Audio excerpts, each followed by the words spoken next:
All right, so President Obama right now could be taking unilateral action, as yesterday the British said they're not going to come with us if we go. The French are also considering it, but right now it's just President Obama, which is a very different tack than he took in 2012. Let's flash back to what President Obama said last year about going at it alone.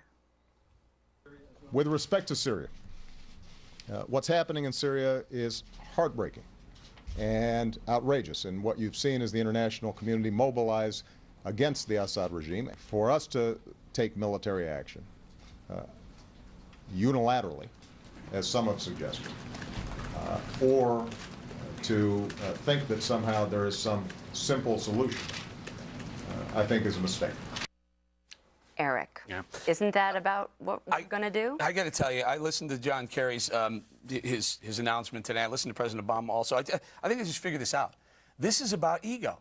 This is about President Obama's ego. He wants to save face because he said, I'm going to draw a red line a year ago. It's been crossed twice now. So he's more inclined to go now because it violated his red line. And it's also about him defending America's ego when he says we either have to do this or North Korea and Iran are going to see that we're weak, so we have to prove that we're not weak, so we're going to go kill a bunch of people in Syria. We're not even sure we're going to kill the right people in Syria. We just have to do it because we're America. I think this is a bad idea. We have to check the box, I guess. I agree that it's a bad idea. I don't like it because I think, look, the Middle East is a mess, and I don't think us getting in there is going to necessarily solve any questions. But when I heard today the president, I hear John Kerry say, look, this is really about Iran. That's why I said to Ed Henry, this is a proxy war with Iran. And that you have got to be very clear with Iran. Don't get the wrong message here, buddy. Don't think that you can get away with using chemical weapons or nukes without an immediate and strong response from the United States. I think, you know, okay, if that's what you're doing, you get more buy-in from me. I just don't get the buy-in for getting involved in the Syrian mess, though. Greg, Syrians have been gassed. John Kerry today said it was a travesty. He went on and on. But we didn't see that kind of reaction when 4 Americans died in Benghazi. A little bit of cognitive dissonance coming out of Pennsylvania Avenue? Yeah, it's kind of strange. I mean, how much does this matter to the United States? Since Syria happened, what have we not been talking about? It was just last week, and it rhymed with the word Egypt.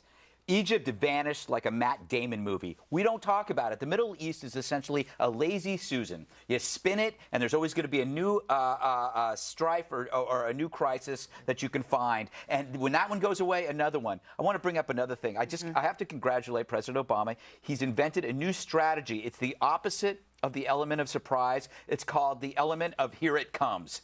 You tell them when the attack is going to happen. They move all their stuff into a basement, and then you go, never mind. And then Assad's probably left Syria. He's probably in the East Village getting pizza. One more thing. Prime Minister Cameron hasn't.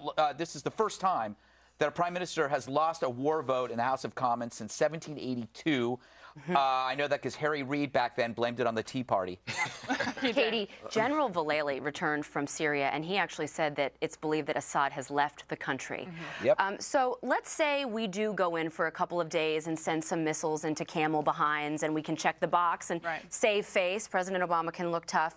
Who will replace him if we do take him out? Or let's say we don't. Isn't that a bit embarrassing for the United States? It is, and we talked about this yesterday. We talked about how there's no plan B. There's no replacement. We've seen the consequences that come when you don't have a plan B. We've seen it in Egypt. We've seen it in Libya. We've seen it all over the place. But it's interesting today. You had John Kerry, Secretary of State now, saying that Assad is a thug and a murderer. 2 years ago, you had former Secretary of State Hillary Clinton saying Assad was a reformer. You also, I thought, where was President Obama today? Why was the first major address to the country about Syria coming from the Secretary of State? I mean, John Kerry's speech was pretty powerful, whether you agree with it or not. It was powerful. He was alone at the podium. He talked directly to the American people. While President Obama gives this 4-minute talk while he's surrounded by other people and distracted, which he wouldn't let the press cover live, by the way. And he says a couple things with this kind of, lazy attitude of, well, we just have to do something. Why is it that the Secretary of State looks like President Kerry while President Obama is waiting to tell us what's going on? Obama was leading from behind Kerry.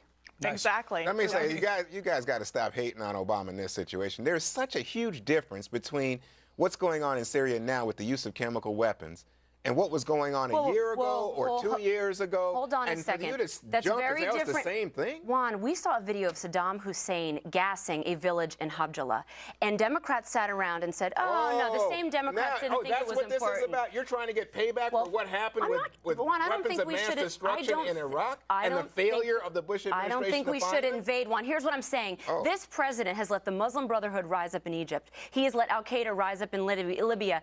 What happens? Who is going to replace Assad? There's no game plan. There's no follow-up plan. He hasn't made the case to the country or to Congress. So what are we doing? Of course we have a plan, but the thing is, you sit here and everybody's acting like they know exactly what to do. They're going to blame Obama if he goes in or if he doesn't go in. I don't think that's fair to Obama.